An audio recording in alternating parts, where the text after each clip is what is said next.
अगर टीना सच कह रही थी, जरूर यहाँ पे कुछ ना कुछ सबूत जरूर मिलेगा। ये तो प्रीति जैसी लग रही है। कहीं ये प्रीति की माँ तो नहीं? प्रीति की माँ के साथ महक भाभी, और इतनी जवान। ये मेरी मासी है, ये वही है जिन्होंने मेरे माँ बाबा और मेरे पति को मारा था। ये आखिर महक भाभी है कौन? इसका जवाब सिर्फ एक इंसान दे सकता है, महक भाभी खुद। सीमा, इस नागिन की उड़ान देख। अब मैं सारे पैसे लेकर मैं ये देश छोड़ के जाऊंगी और ऐश की जिंदगी जियूंगी। नीली नागिन, मैंने ये भी सुना है, अगर इंसान के पास पैसे होते हैं ना तो वो चांद पर भी जमीन ले सकता है। अरे तू चांदन की बात छोड़। हाँ। सबसे जरूरी काम तो ये है कि नागलोक के लोगों को पता चल गया कि हमने वो नागमणि, मेरा मतलब मैंने वो नागमणि बेची है, और वो नागमणि इस देश से बाहर जा रही है। उससे पहले मुझे ये देश छोड़ के जाना होगा। एक मिनट, अरे मेरा हिस्सा भी तो बनता है। नीली नागिन, मैंने तेरी बहुत मदद की है, मुझे भी कुछ देती जा। अरे यू लालची, इतना बड़ा एहसान मैं तुझ पे कर रही हूँ, तुझे बाहर लेके जा रहे हैं। ज्यादा चूचा की ना, तुझे धस के यही दफना दूंगी। क्या मतलब तू जा रही है? ये क्या? अरे नीली नागिन, मेरी बात तो सुन। मेरे पास टाइम नहीं है। टाइम नहीं है? हाँ, छुट्टी गई की। ये नागिन भी ना अपना काम निकलवाना हो तो इंसानों के पैरों के नीचे बिछ जाती है ऐसे, और काम निकल जाए तो पतली गली से सटक जाती है ऐसे। सच छोटी नागिन यू आर। क्या बात है भाभी, आप इतनी जल्दी में कहाँ जा रही हैं? वो मुझे एक जरूरी बिजनेस मीटिंग में जाना है। कौन सी मीटिंग? या फिर आप किसी की जिंदगी बर्बाद करने जा रही हैं? क्या बोल रहे हो रघु? सच बोल रहा हूँ। मुझे सारा सच पता चल गया कि आप ही प्रीति की मासी हो, और उसके माँ बाबा का खून आपने ही किया है। मेरे विनय भाई का भी खून आपने किया है, और ये सारा खेल आपने खेला है।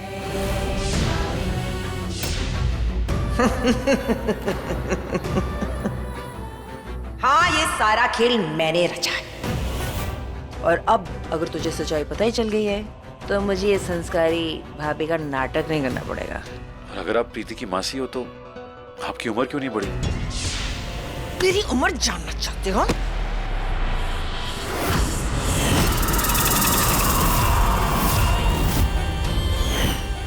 हजार साल है मेरी उम्र। मैं एक साधारण इंसान नहीं हूँ, मैं नागिन हूँ, नागिन। और अब बरसेगा मेरा खैर और मेरा जहर तुझ पे। सही बोला प्रीति ने, मैंने उसके माँ बाप को मारा था और मैंने ही विनय को मारा था, और जो भी मेरे रास्ते में आएगा मैं उसे भी खत्म कर दूंगी। बुरा मत मानना, वो क्या है ना, दो नागिनों की लड़ाई के बीच में दो साधारण इंसान आ गए। दो नागिन मतलब? दो नागिने मतलब, हाँ, तुम्हारा प्यार, तुम्हारी प्यारी बीवी प्रीति। ओ नहीं, प्रीति नहीं, प्रार्थना। और ब्रेकिंग न्यूज ये है कि वो कोई साधारण इंसान नहीं है, वो एक नागिन है, नागिन, नागिनों की नागिन, शेष नागिन है वो। पर हाय रे तेरी किस्मत, ये सब जाने के बाद आज तो उसका साथ नहीं दे पाएगा, क्योंकि तेरी मौत मेरे हाथों लिखी है। शेष नागिन के होते हुए तुम नागलोक की ये 9 मणियां देश के बाहर नहीं ले जा सकते। जान दे दूंगी पर जाने नहीं दूंगी, चाहे किसी भी शक्ति से मुझे लड़ना क्यों ना पड़ जाए। आज इन मणियों को मैं बचा कर ही रहूंगी। जय भोलेनाथ। शेषनाग, मैं जानती थी आप आएंगे, आपको तो आना ही था। अब हमारे नागलोक की 9 मणियां बच जाएंगी, पर ये दुश्मन नहीं बच पाएंगे। हे शिव जी, शक्ति दीजिए। कहते हैं कि नागिन की शक्ति भी शिव और भक्ति भी शिव। ये तो वही नीली नागिन है।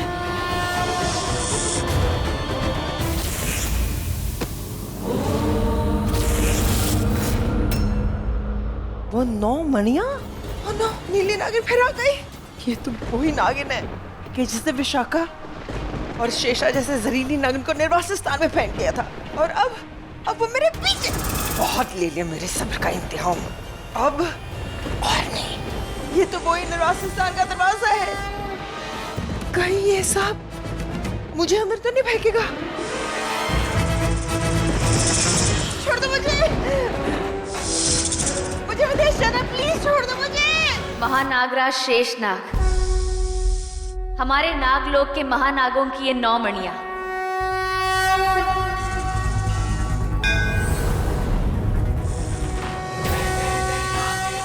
हे नागों के नाग महानाग, आप नागलोक के 9 महानागों के महागुरु हैं। आप शेषनाग हैं। आपके आगमन पर हम सब बहुत खुश हुए। आपने नागलोक के महानागों के नागमणियों को बचाकर इस देश की धरोहर बचाई है। और आप तो श्रेष्ठ, सर्वश्रेष्ठ महानागराज शेषनाग हमारे देश की धरोहर तो है ही। आप शेषनाग के महा उत्तराधिकारी हैं। हम सब आपका चेहरा देखना चाहते हैं। आप हमें अपना इच्छाधारी रूप दिखाइए। आप शेषनाग तो है ही, इसीलिए तो आप उन नागमणियों को बचा पाए।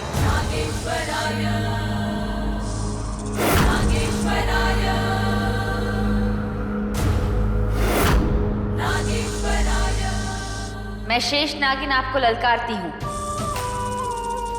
कि आप अपना इंसानी रूप हम सबको दिखाइए।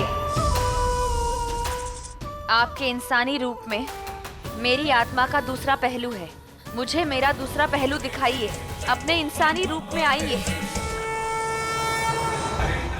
मेरे प्यार को कुछ नहीं होना चाहिए। तो मैं तुम्हें वरदान देता हूँ प्रार्थना, तुम्हारे सुहाग को कोई कुछ नहीं कर सकता है। लेकिन तुम्हें पता भी है प्रार्थना, तुमने मुझसे क्या मांगा है? ये तेरा पति नहीं है, नकली शादी थी तेरी। रघु का शरीर नीला पड़ रहा है। ये कोई साधारण घटना नहीं है। आप मेरे सवाल का जवाब जानते हैं। पन्ना अभी कोरा है और होनी अभी बाकी।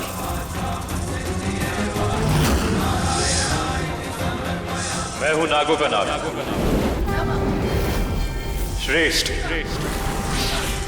सर्वश्रेष्ठ, महाश्रेष्ठ, महानागराज शेषनाग।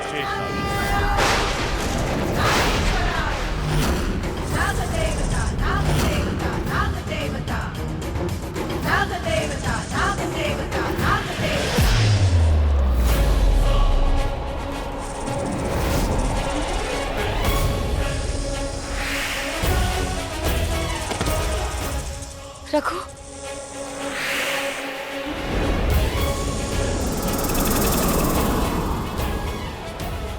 रघु, ये तो बेहोश। चिंता मत करो प्रार्थना, रघु सिर्फ बेहोश हुआ है। ये पहली बार शेषनाग बना है, इसलिए इस पद का भार सहन नहीं कर पाया। घबराओ मत, होश में आ जाएगा।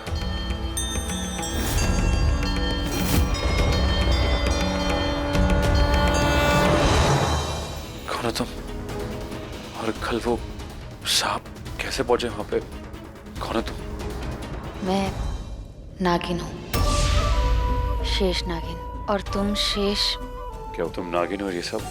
मुझे कुछ समझ नहीं आ रहा है। रघु, तुम्हें यहाँ मैं ले आई हूँ। ये नाग महल है। धरती पर जितने भी नाग नागिन हैं, ये नाग महल उनका बसेरा है। तुम ये क्या कह रही हो? और क्या हो रहा है मेरे साथ? देखो रघु, तुम भी एक नाग हो, शेष नाग। तुम क्या फालतू बकवास बातें कर रही हो? रघु, ये बकवास नहीं, सच है। मैं इन सब बातों को नहीं मानता। तुम्हें मानना पड़ेगा रघु। इस ब्रह्मांड में एक नागलोक है और नागलोक में 9 महानाग रहते हैं। उनमें से एक नागों के मुखिया शेषनाग, और वो शेषनाग तुम हो। महानागराज शेषनाग की जय हो। हे शेषनाग, हम सबका प्रणाम स्वीकार करें। मैं कोई शेषनाग नहीं। कौन है ये लोग? आप लोग सच सच बोले, क्या तमाशा ये सब? मैं समझाता हूँ। मैं समझ सकता हूँ जो भी तुम देख रहे हो, सुन रहे हो, सब तुम्हारे लिए बहुत अजीब है, लेकिन यही सच है। आप हमारे राजा महानागराज शेषनाग हैं और हम सब नागलोक के 9 वंश, जिनमें सबसे बड़े आप महानागराज शेषनाग, फिर मैं नागराज तक्षक। मैं वासुकी। मैं कालिया नाग। मैं पद्मनाग। मैं महापद्म। मैं कुलिक नाग। मैं शंखनाग। और मैं नाग कारकोटक। और हम सब 9 वंश मिलकर इस नागलोक का प्रतिनिधित्व करते हैं। मैं इन सब में नहीं मानता। तुम्हारे मानने न मानने से कुछ बदलेगा नहीं रघु। यही तुम्हारी नियति है जो तुम्हें यहाँ तक लाई है। तुमसे पहले भी इस पद को वर्षों से तुम्हारे ही चाचा अनंत नाग ने संभाला। ये हैं तुम्हारे पिता के भाई, तुम्हारे चाचा अनंत नाग। चलो मेरे साथ। मैं कहीं नहीं जाने वाला। तुम्हारे पिताजी ने समाधि ले ली है। तब से उनका पद मैं संभाल रहा हूँ। मुझे इस काम से कोई आपत्ति नहीं है, किंतु जब तुम्हारे मन में इच्छा जागृत हो तो ये तुम्हारा कर्तव्य है और इसे तुम संभालना चाहते हो। तुम उसी क्षण वापस आ सकते हो, क्योंकि तुम उस धरती लोक के नहीं, नागलोक के अंश हो, नागलोक के वंश हो। रघु, रघु, मैं जानती हूँ तुम्हारे लिए ये सब समझना बहुत मुश्किल होगा, पर मुझे एक बार समझाने दो। रघु प्लीज। रघु, तुम ये तो जानते हो ना कि महक एक नागिन थी।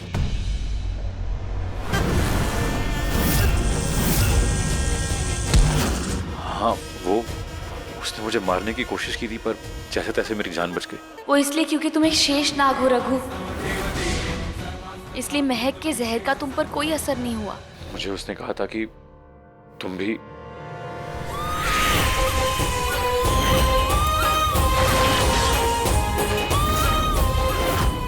यही मेरा सच है, यही मेरा असली रूप है। नागिन हूं मैं, नागिन, नागिनों की नागिन, श्रेष्ठ, सर्वश्रेष्ठ, शेष नागिन।